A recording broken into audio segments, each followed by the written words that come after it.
சிம்பிளாக இருக்கணும். ஆனால் ப்ளவுஸ் ஸ்டிச் பண்ணதுமே ரிச் லுக் வரணுமா? அப்போ இந்த பேக் நெக் டிசைனை வந்து ட்ரை பண்ணி பாருங்கள். ஃபர்ஸ்ட்டில் நம்ம எப்போவுமே ப்ளவுஸ் பேக் நெக் வந்து கட் பண்ணுற மாதிரி கட் பண்ணி எடுத்துக்கோங்க. இப்போது இதில் நார்மலாக நம்ம எப்பவும் கட் பண்ணுற மாதிரி ரவுண்ட் நெக் தான் வந்து கட் பண்ணியிருக்கேன். கட் பண்ணிவிட்டு ஃபஸ்ட்டு மெயின் கிளாத் மேலே லைனிங் கிளாத்தை வச்சு நீங்கள் ஒரு 1/4 இன்ச் கேப்பில் நெக்கு வந்து ஸ்டிச் பண்ணிவிட்டு கட் பண்ணி விட்டு நல்ல பக்கமாக திருப்பி ஒரு அமுக்கு தையல் வந்து போட்டுக்கோங்க. அதுக்கப்புறமா ஃபுல்லாகவே லைனிங்கை சுற்றி ஒரு ஸ்டிச் பண்ணிவிட்டு எக்ஸ்ட்ரா இருக்கிற கிளாத்தை ஃபுல்லாகவே கட் பண்ணி எடுத்துருங்க.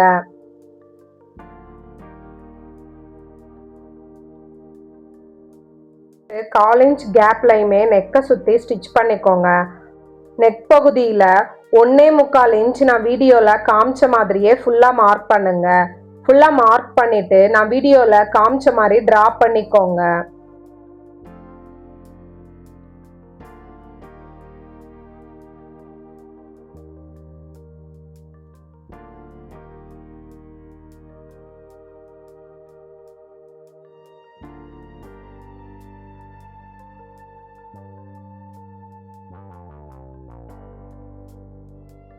நெக்கை சுற்றியுமே வந்து 1 இன்ச் கேப்பில் வந்து மார்க் பண்ணுங்க.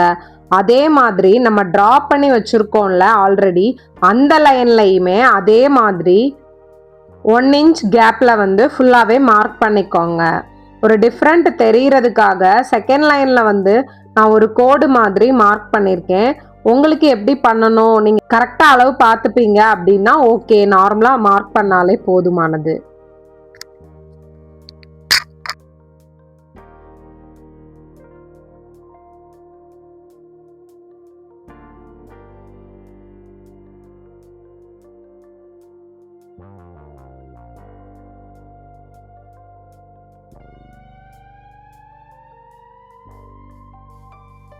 நான் இதில் வந்து கோல்டன் கலர் ரோப் வந்து எடுத்திருக்கேன். இது வந்து ப்ளவுஸில் ரோப் ஸ்டிச் பண்ணுறதுக்காக நம்ம யூஸ் பண்ணுறது.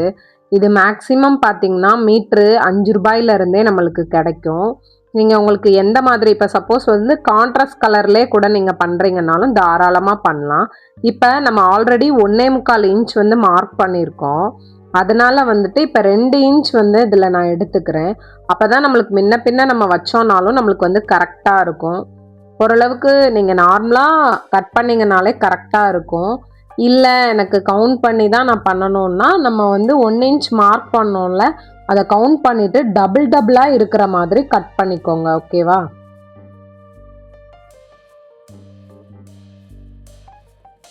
இப்போது ஃபஸ்ட்டில் நெக்கை சுற்றியுமே நம்ம 1 இன்ச் மார்க் பண்ணியிருக்கோம்ல, அந்த இடத்துல டபுள் ரோப்பாக வச்சு நீங்கள் இந்த மாதிரி ஸ்டிச் பண்ணுங்கள். ஃபுல்லாகவே நல்லா கரெக்டான அளவில் அதே இடத்துல வச்சு ஸ்டிச் பண்ணுங்கள். ஒரு சில நேரம் விலகிறதுக்கு வாய்ப்பு இருக்குது. அப்போ இந்த சைடு வந்துட்டு நீங்கள் நீடில் வச்சு அதை கரெக்டாக ஸ்டிச் பண்ணி கொண்டு வரணும். ஓகேவா?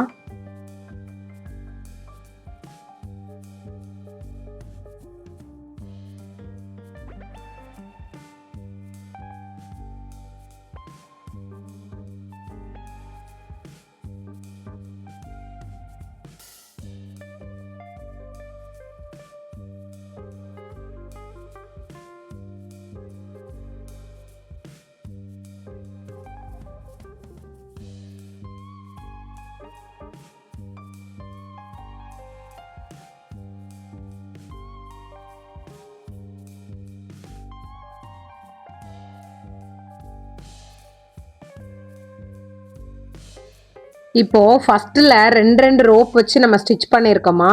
இப்போ அதுக்கப்புறமா வந்து செகண்டாக நம்ம மார்க் பண்ணியிருக்கிற இடத்துல வந்து என்ன பண்ணணும்னா, ஃபஸ்ட்டில் ஒரு ரோப் மட்டும் மேல் நோக்கி இருக்கிற மாதிரி வச்சு ஸ்டிச் பண்ணிவிட்டு அதுக்கப்புறம் செகண்ட் ரோப் வந்து கீழ் நோக்கி இருக்கணும். இப்போ செகண்டாக நம்ம ஸ்டிச் பண்ணியிருக்கிறதுலேருந்து ஒரு ரோப் வந்து மேல் நோக்கி இருக்கணும். நான் வீடியோவில் நான் சொல்கிறது உங்களுக்கு புரியுதா? அதாவது 2 நம்ம ஸ்டிச் பண்ணியிருப்போம்.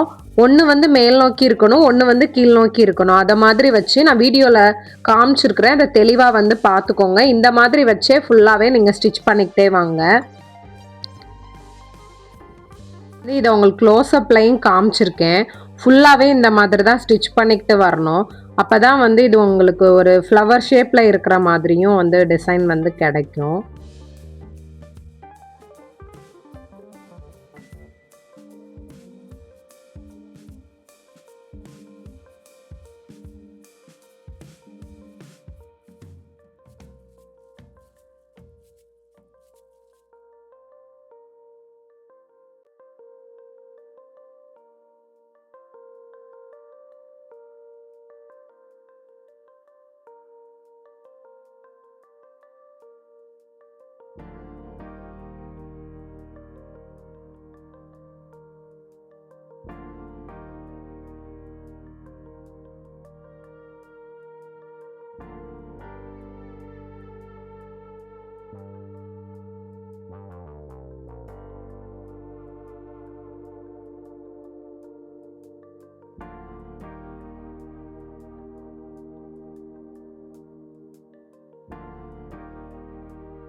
இப்போது நம்ம ஸ்டிச் பண்ணி முடிச்சதுக்கு அப்புறமா நம்ம மார்க் பண்ணியிருக்கிறத அடுத்து நிறையா ரோப் வந்து ஒரு சிலதில் கொஞ்சம் எட்ஜஸ் அதிகமாக இருந்திருக்கலாம். அந்த மாதிரி உள்ளதை இந்த மாதிரி எக்ஸ்ட்ரா கட் பண்ணி விட்டுக்கோங்க, எக்ஸ்ட்ரா இருக்கிறத. இப்போ கட் பண்ணி முடிச்சதுக்கு அப்புறமா நான் கோல்டன் லேஸ் வச்சு இதுக்கு மேலே இந்த ஸ்டிச்சிங் வெளியில் தெரியாமல் இருக்க ஸ்டிச் பண்ணணும்னு நினச்சேன். அது போக சாரியோட கலருமே இதில் வரணும் அப்படின்றதுக்காக நான் பிங்க் கலரில் சாரியிலேருந்து கட் பண்ணி எடுத்து அதை ரோப் மாதிரி ரெடி பண்ணி வச்சுருக்கேன். இப்போது ஃபஸ்ட்டில் அதை வந்து நான் ஸ்டிச் பண்ணுறேன். ஸ்டிச் பண்ணி முடிச்சதுக்கு அப்புறமா அதுக்கு மேலே பைப்பிங் அளவு மட்டும் தெரிகிற மாதிரி வச்சு லேஸ் வச்சு ஸ்டிச் பண்ணுறேன்.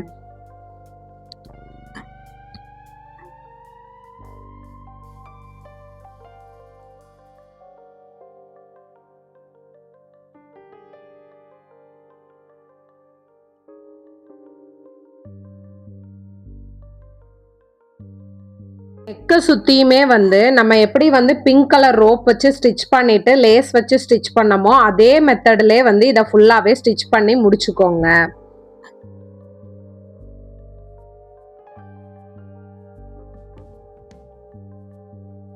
இந்த சிம்பிள் பேக் நெக் டிசைன் உங்களுக்கு பிடிச்சிருந்துச்சுன்னா ஒரு லைக் பண்ணுங்கள். இதே மாதிரி இன்னும் அழகான ப்ளவுஸ் ஸ்டிச்சிங் வேணும்னா நம்ம சேனலை மறக்காமல் சப்ஸ்கிரைப் பண்ணிக்கோங்க.